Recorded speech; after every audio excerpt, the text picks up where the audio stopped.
देख रहे हैं तेज इंडिया लाइव न्यूज और मैं हूं आपके साथ रजत।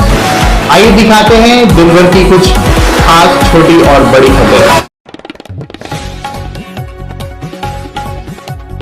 बता दें इस वक्त की बड़ी खबर जनपद बिजनौर से, जहां भाग्य हुए राजनीति के युवा प्रदेश अध्यक्ष दिगंबर सिंह ने दिया आपत्तिजनक बयान। बता दें दिगंबर सिंह ने भाग्य के राष्ट्रीय प्रवक्ता राकेश टिकैत को बताया चोर डकैत। वहीं दिगंबर सिंह के खिलाफ भाग्य टिकैत गुट ने किया प्रदर्शन। वहीं भाग्य टिकैत के गुट ने किसानों ने दिगंबर सिंह के खिलाफ एसपी को दी तहरीर। बता दें बिजनौर एसपी ऑफिस पहुंचे किसानों में दिगंबर सिंह के खिलाफ उबाल। जी हां, बता दें इस वक्त की बड़ी खबर, जहां जनपद बिजनौर में भाग्य राजनीति के युवा प्रदेश अध्यक्ष दिगंबर सिंह ने आपत्तिजनक बयान दिया है। वहीं दिगंबर सिंह ने भाग्य के राष्ट्रीय प्रवक्ता राकेश टिकैत को बताया चोर डकैत। इसको लेकर भाग्य टिकैत गुट के किसानों में दिगंबर सिंह के खिलाफ पाल आ गया है। इस मामले को लेकर भाग्य टिकैत के गुट के किसानों ने दिगंबर सिंह के खिलाफ एसपी बिजनौर को तहरीर सौंप कार्रवाई की मांग की है। बिजनौर से हमारे संवाददाता गुड्डू भारती की देखिए खास रिपोर्ट। हमारे जिले में एक पागलपन का शिकार दिगंबर नाम का हमारा जो है एक जानवर हो रहा पैदा, जो है हमें नहीं कहना चाहिए, क्योंकि जो किसान मसीहा को अपशब्द कहे, जो आदमी जिससे नाम ले लेकर बड़ा हुआ हो, उनके लिए गलत शब्द कहे, उसे हम क्या शब्द कहें हमारी समझ में नहीं आ रहा। हम कुछ नहीं कह रहे। ये एक तहरीर दी है कप्तान साहब को, उन्होंने बहुत गलत शब्द बाबा टिकैत महेंद्र सिंह टिकैत जी के लिए कहा। हमारे राष्ट्रीय प्रवक्ता किसानों के अंतर्राष्ट्रीय लीडर राकेश टिकैत जी के लिए चोर और डकैत तक का वर्ड कहा। ये हम अशोभनीय शब्द हैं, हम बर्दाश्त नहीं करते। हमारे नेता का मान सम्मान हमारा ठेस पहुंचा है। हमारे किसानों की आहत सारी भावनाएं हुई हैं, और किसान नहीं, मजदूर और समाज, हर समाज का तबका आज इस करते से आहत है। हम लोग यहाँ प्रदर्शन करते हुए कप्तान साहब को जो है एफआईआर दी है, अगर दर्ज करके कार्रवाई नहीं करते तो अगला प्रदर्शन बड़ा वाला किया। नहीं, आपने किसका नाम लिया? ये भी किसान है जिन्होंने ये बात कही? मैंने बताया एक किसान संगठन है राजनीतिक, भारतीय किसानों राजनीतिक, उसके युवा प्रदेश अध्यक्ष दिगंबर, वो आए दिन उल्टी सीधी बातें बोलते रहते हैं। चलो बर्दाश्त कर रहे हैं। बाबा टिकैत के लिए कोई अशोभनीय टिप्पणी बर्दाश्त नहीं की जाएगी। बता दें इस वक्त की बड़ी खबर जनपद बिजनौर के शेरकोट से, जहां शेरकोट में सड़क हादसे में एक की मौत। NH 74 पर रेलिंग से टकराई तेज रफ्तार कार, युवक के सिर में घुसी सरिया, वहीं 4 लोग हुए घायल। बता दें शेरकोट में नेशनल हाईवे 74 पर हरिजन धर्मशाला के सामने रात करीब 11:30 बजे हादसा हुआ है। अफजलगढ़ से धामपुर की ओर जा रही तेज रफ्तार कार अनियंत्रित होकर हाईवे के किनारे रेलिंग से टकरा गई, जिसमें रेलिंग तोड़ते हुए कार लास्ट में जाकर रुकी। टक्कर इतनी जबरदस्त थी कि रेलिंग कार के ड्राइवर सीट के बगल में बैठे किरणपाल पुत्र लक्खी सिंह निवासी गांव फरीदपुर आना धनौरा जनपद अमरोहा के सिर में घुस गई, जिससे उसकी मौके पर ही मौत हो गई। बता दें आपको हादसे में घायल 4 लोगों की पहचान कुणाल पुत्र जसवंत निवासी चंदन नगर देहरादून, शकुंतला देवी पत्नी स्वर्गीय सोहनलाल निवासी चंदन नगर देहरादून, मीनाक्षी पत्नी मनोज निवासी नेहरू नगर देहरादून और मनोज पुत्र भयंकर सिंह निवासी नेहरू नगर देहरादून के रूप में हुई है। मौके पर पहुंची शेरकोट पुलिस ने एम्बुलेंस की सहायता से सभी घायलों को धामपुर के सामुदायिक स्वास्थ्य केंद्र में भर्ती कराया है। वहीं मृतक किरणपाल का शव पुलिस ने कब्जे में लेकर पोस्टमार्टम के लिए जिला अस्पताल भेज दिया है। बताया गया है कि कार सवार सभी लोग ठाकुरद्वारा के पीपलसाना गांव से देहरादून जा रहे थे। जैसे ही उनकी कार शेरकोट में हरिजन धर्मशाला के पास पहुंची, हादसा हो गया। टक्कर से कार के परखच्चे उड़ गए हैं। थाना प्रभारी शेरकोट पुष्पेंद्र सिन्हा ने जानकारी दी कि हादसे में एक व्यक्ति की मौत हो गई है और 4 लोग घायल हुए हैं। घायलों को CHC भेज दिया गया और मृतक के शव को पोस्टमार्टम के लिए भेज दिया गया है। पुलिस द्वारा अन्य वैधानिक कार्रवाई की जा रही है। शेरकोट से संवाददाता मोहित कुमार की देखिए खास रिपोर्ट।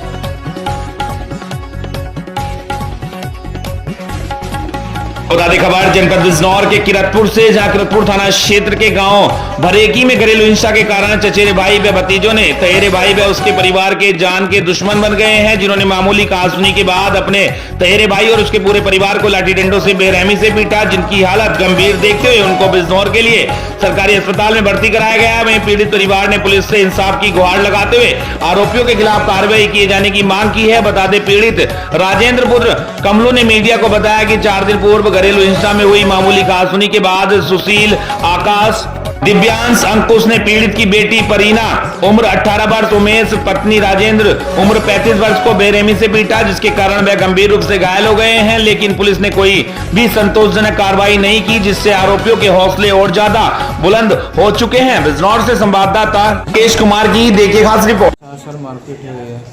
किसने की है मारपीट? चचेरे भाई ने। क्या नाम है उनका? उनके मेरे भतीजे भी है 2। नाम बताइए। एक का अंकुश है, जी एक का दिव्यांश है, जी। एक आकाश भारती है, अंकित नाम उसका। कितना समय हो गया आपके चोट लगे हुए? 4 तारीख की शाम को। 4 तारीख की शाम को। अभी दूसरा सुशील कुमार है जो बड़ा भाई है। अच्छा, तो क्या अभी तक आपने पुलिस को तहरीर या पुलिस को? मैं पुलिस को तहरीर दे दी सर, कल मान लो आए थे इंक्वायरी के लिए। जी। कल आए थे 3-4 दिन के बाद। अच्छा। हाँ, जब हमने कहा तो वे भी छोटे आए थे। तो अब आप क्या चाहते हो? हम ये चाहते हैं कि आगे के लिए हमारी जो ना कार्रवाई पूरी की जाए जो हमारे साथ अन्याय हुआ है। ठीक।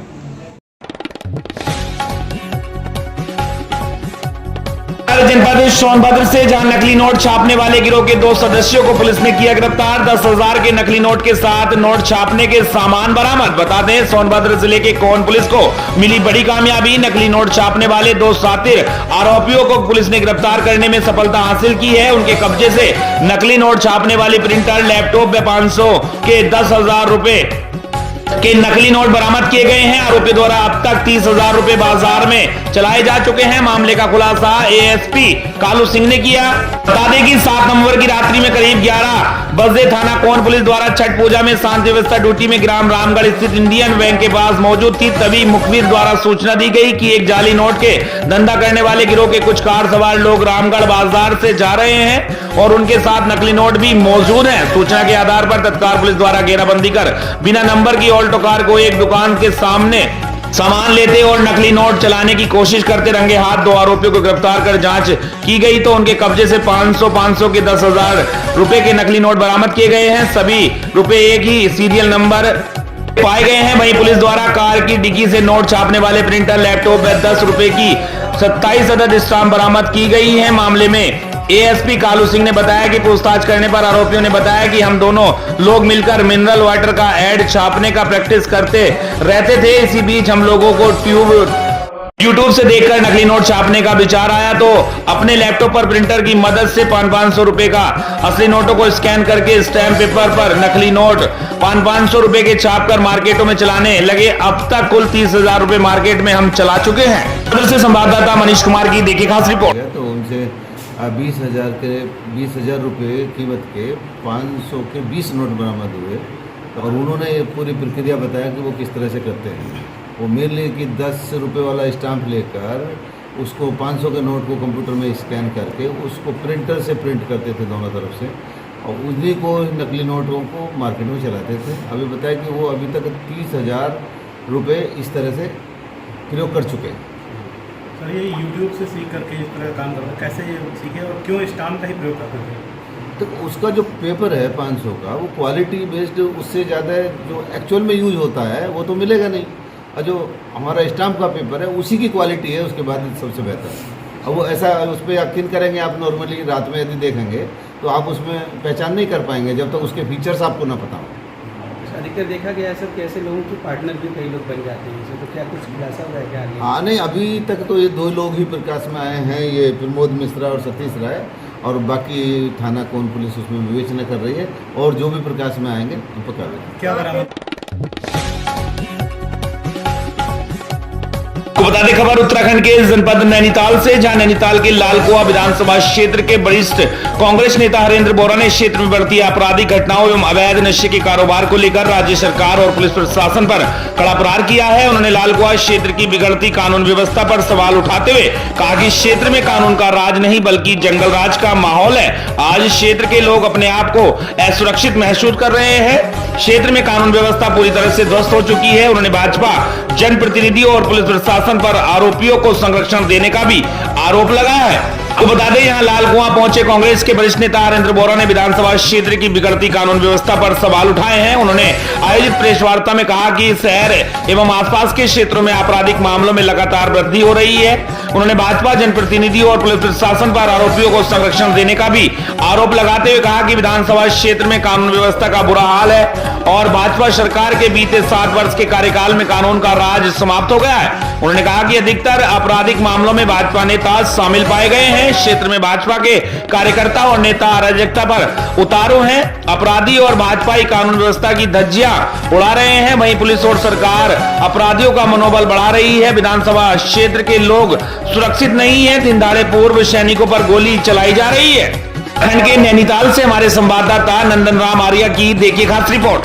तक सवाल है, आप देख रहे हैं खुलेआम जो है गुंडागर्दी यहाँ पर हो रही है और पुलिस बिल्कुल मूक दर्शक बनी हुई है।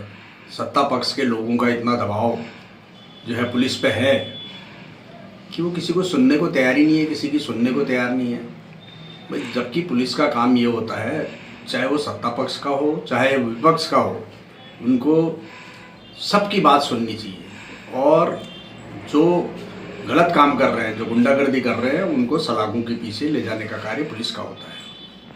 ये इस समय भारतीय जनता पार्टी की यहाँ पर सरकार है और जितने भी मामले यहाँ पर हो रहे हैं, यह भाजपा के बड़े नेताओं के संरक्षण में खुलेआम हो रहे हैं और पुलिस भी उनके दबाव में कार्य कर रही है। क्योंकि पुलिस वालों को भी मालूम है भाई, अगर हम इन बड़े नेताओं की नहीं सुनेंगे, इनके जिनको ये संरक्षण दे रहे हैं गलत लोगों को, इनकी नहीं सुनेंगे तो हम भी यहाँ पर टिक नहीं पाएंगे। इसलिए वो भी दबाव में जो है भारतीय जनता पार्टी के नेताओं के दबाव में आकर यह कार्य कर रहे हैं।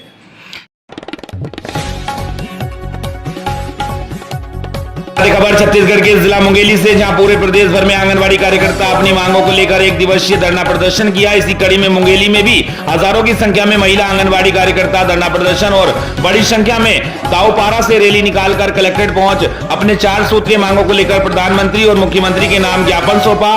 बता दें, आंगनबाड़ी कार्यकर्ता नीता दास ने कहा कि हमारी मांगे पूरी नहीं हुई तो यह आंदोलन आगे जारी रहेगा। मुंगेली से संवाददाता अतुल गुप्ता की देखिए खास रिपोर्ट। सर, हमारा जो आंगनबाड़ी का जो मेन मांग है, हमारा नियमितीकरण। हमारा जब तक हमारा नियमितीकरण नहीं करेंगे सरकार, तब तक हमारी हड़तालें कभी नहीं रुकेगी। और दूसरी बात यह है, हमारा ना हमको भत्ता मिलता है, ना हमको टीए मिलता है, ना कोई भी हमको इलाज के लिए कोई भी शुल्क मिलता है। तो हमको सरकार से यही निवेदन है कि हमारा जिस प्रकार शासकीय कर्मचारी को पूरी मांगे दे रही हैं, उसी प्रकार हमारे आंगनबाड़ी बहनों को, सहायिका बहनों को हमारी पूरी मांग को पूरा करें। और दूसरी बात यह है कि जैसे कार्यकर्ता वहाँ से हट जा रही है, तो जो सहायिका जो बहनें हैं और जो क्या बोलते हैं तो पढ़े लिखे हैं, उनको उनके जगह पे नियुक्त किया जाए। तीसरी बात यह है कि जब हमारे यहाँ से जब कार्यकर्ता की डेथ हो जाती है, डेथ हो जाने के बाद में वो उसमें कार्यकर्ता का दूसरी नियुक्ति नहीं होना चाहिए। जो वहीं पर है जो कार्यरत है सहायिका, उसका नियुक्ति अनुकंपा, उसके घर से अनुकंपा मिलना चाहिए। और सबसे बड़ी बात यह है कि सरकार, हमारा केंद्र सरकार का सबसे ज़्यादा हमारा काम है, लेकिन केंद्र सरकार के कान में एक जू भी नहीं चल रहा है। तो केंद्र सरकार से हमारे यही निवेदन है कि वो हमारे नियमितीकरण कर दें। अगर नियमितीकरण नहीं करेंगे तो ये आज तो अभी एक दिन का ये ट्रेलर था, लेकिन आगे और लड़ाई रहेगा। जो 43 दिन का जिस प्रकार हम लोग हड़ताल में बैठे थे, उसी प्रकार इस बार हम जब बैठेंगे, पूरे सारे आंगनबाड़ी ठप करेंगे, पूरे काम ठप करेंगे और अपने पूरी रीति से हम लोग फिर से हड़ताल में बैठ जाएंगे। मेरा नाम नीता दास है, संयुक्त मंच जिला।